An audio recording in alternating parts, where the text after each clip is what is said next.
all of it is fake. All of it is managed. All of it is carefully controlled. None of it is genuine reactions to anything. And this is, I guess, the biggest red flag of all with a show like this. Like, you can't even trust people to just have genuine, honest reactions to something. Yeah, they're trying to fake a fandom almost. Yeah. Which is yes. That's man, exactly used to be they were like, we'll make something that they'll like, and then they will celebrate and share it. Now it's like Terminator, we will create who celebrates and shares it. We will define who that will be. It's like, yeah, that'll work out great. It's too risky to make something good and have a genuine fan reaction. That costs money.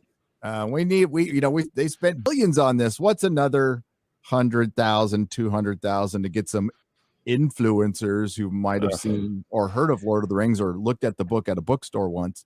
These are the bad faith actors Frost talked about. Yeah. Frost predicted all of this shit. He did. Dude, what is it? 6 months from now, that's going to be everywhere. Big old fights on the internet about how gatekeeping's mean, how this is the best Lord of the Rings has been since Peter Jackson, all that shit.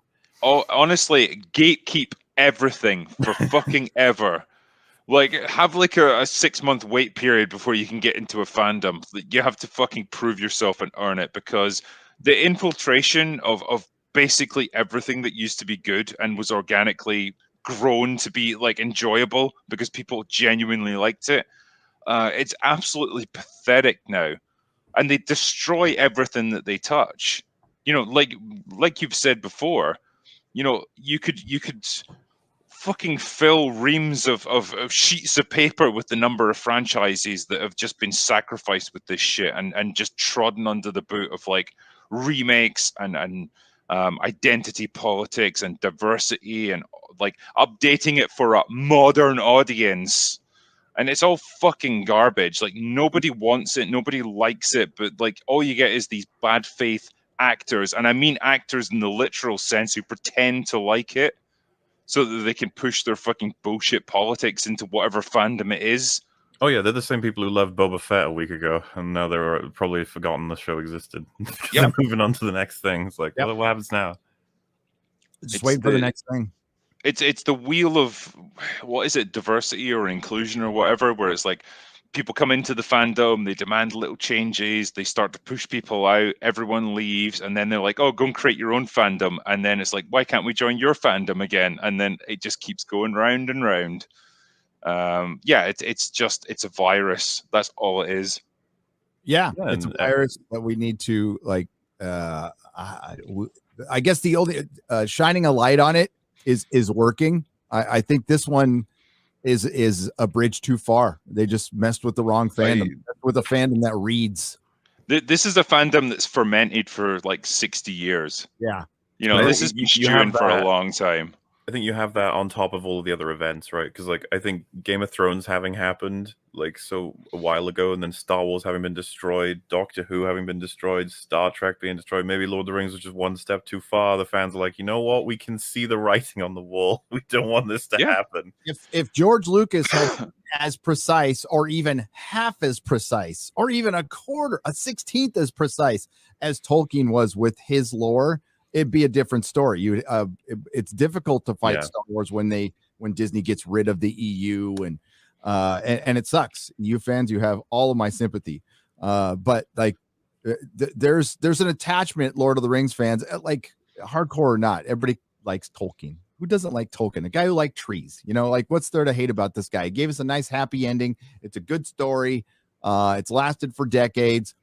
And, if you go and watch his interviews, he felt so strongly about this. And if you guys know how it started, the lore goes, he was writing like little stories to his son.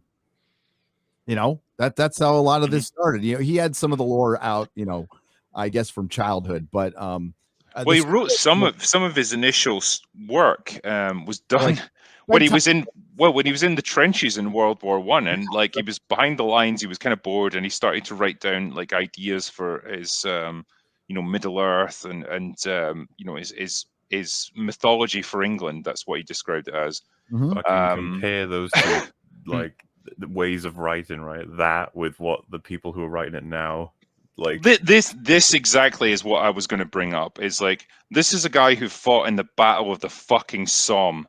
And now, like, the people that are working on it now and the people who champion this shit so fucking fervently, yeah, what fucking wars have you fought in? The great fucking Gamergate campaign of 2016. Yeah, fucking good stuff. And The we lost a Battle of lot of Dave good and Twitter Buster's. accounts out there. What was that, Gundam? The Battle of Dave and Buster's. I mean, they genuinely claim they can gain PTSD from Twitter, so it's just like, okay.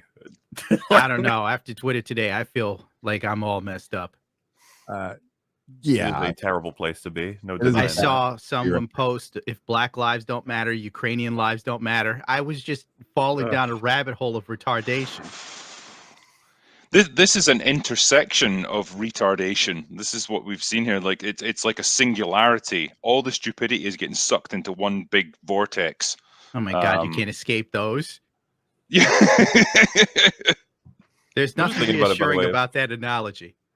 If Lord of the Rings wasn't enough, it's just like you do wonder at that point what would be enough, because if like the fans didn't push back enough for Lord of the Rings, you should be like, I think it's like, have they given up at this point? Maybe, because what else would there be at that point?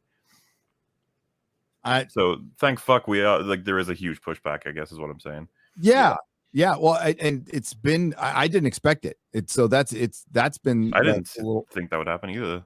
Yeah, watching it go down over the last, I guess, 12 days now has been a bit of a white pill moment. I know it's not, things are not great right now, but like within this is a turning point that we needed. Like a freaking trailer getting ratioed, like a trailer in both the UK and America, that unheard of. It's absolutely unheard of, and now it looks like everybody's getting the dislike extension, which it's pretty harmless. I hate putting extensions on my channel, and I have it on there. And the way I hear it, they're going to leave it. They're not going to take that extension away. So I think that's. I think it was interesting as well when I looked on the UK version, and like the entire, like, as far as I could scroll down, it was all just the same quote from Tolkien, either in English or like Russian or whatever it might have been. Evil cannot create, it can only corrupt. And like, people have just been absolutely spamming it with that. And I guess even the moderators had just said, fuck it, nah, I'm done. I can't keep up with this. I'd say one of the reasons why I was worried this might not even have had this much pushback is the trailer for House of the Dragon. It got like really good reception. And I was like, oh guys, come on, it's only been like a few years. Seems like you've forgotten. Right? But yeah, Lord of the Rings, those fans are not ready for this. They do not want this to happen. And I think, I guess the reason is because, unlike something like Star Wars, Lord of the Rings isn't an expanding universe. It's very much been codified and laid down now, and it's had a long time for people to just absorb everything that there was to give with that. And it's been loved for a while as a compact piece of material. Exactly, yeah, and as awesome as it was, and as well researched as it was, that's literally all there was to it. It wasn't like Star Wars where they could constantly add to the mythos of it. And so when you come along now, and Peter Jackson understood this perfectly well. That's why he said, like, we're just going to honor Tolkien's original vision. We're not going to put our own fucking politics or our own ideas into it. We're just going to try and stick to it as closely as we can, because that's what the fans expect, and that's what people want, and that's what's respectful. Dude, it's downright uncanny to see comments like that back then, because like, you would never get it now. These days. No fucking way would you get it. We're not going to get it. No. And hey, this what's is important? The creator's vision. That's what's important. It's like, whoa. Yeah.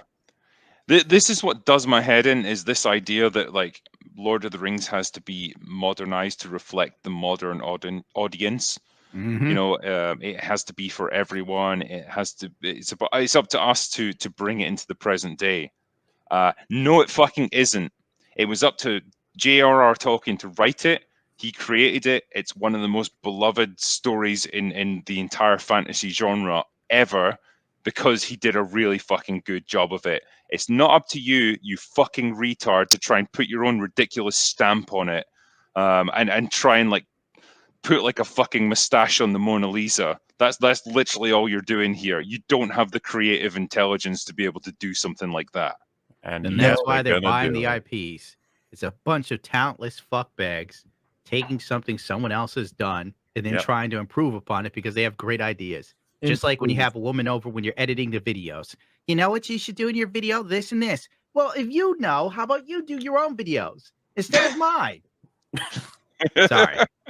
Oh, give it time. They'll stop buying YouTubers and trying to make more of their videos without That's them. already That'll fucking be the happening. future. Yeah.